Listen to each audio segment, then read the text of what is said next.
Breaking news. Private సంస్థలకు భూములు ఇవ్వడంపై మండలిలో డిబేట్ జరిగింది. ప్రైవేటు సంస్థలకు భూములు ఇచ్చిన సందర్భంగా ఎంతమందికి ఉద్యోగాలు వచ్చాయి, రాష్ట్రానికి ఎంత మేర లబ్ధి చేకూరుందని విపక్ష సభ్యులు ప్రశ్నించగా మంత్రి అచ్చెన్నాయుడు సమాధానమిచ్చారు. 2024 సంవత్సరం తర్వాత 6022 ఎకరాల భూమి వివిధ సంస్థలకు కేటాయించామని, ఏ జిల్లాలో ఏ పరిశ్రమకు ఎంత ల్యాండ్ ఇచ్చారో పూర్తి నివేదిక ఉందని సభ్యులకు సమర్పిస్తామన్నారు. ఎవరికి భూ కేటాయింపులు చేసినా ఎన్ని ఉద్యోగాలు ఇస్తారని తాము అడిగిస్తున్నామన్నారు అచ్చెన్నా.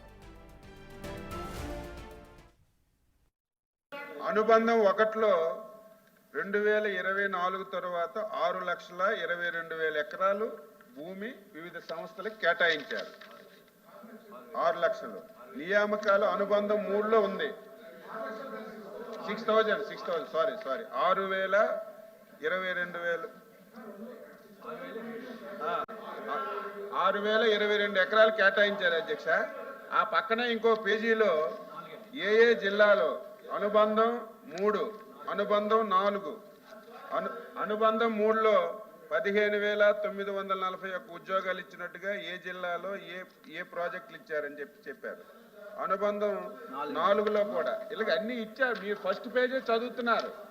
మీరేంటంటే మొత్తం ఇచ్చిన నోట్లో చాలా క్లారిటీగా ఉంది. ఏ జిల్లాలో ఏ పరిశ్రమకి ఎంత ల్యాండ్ ఇచ్చారు, ఎన్ని ఉద్యోగాలు వచ్చాయని స్పష్టంగా ఉంది.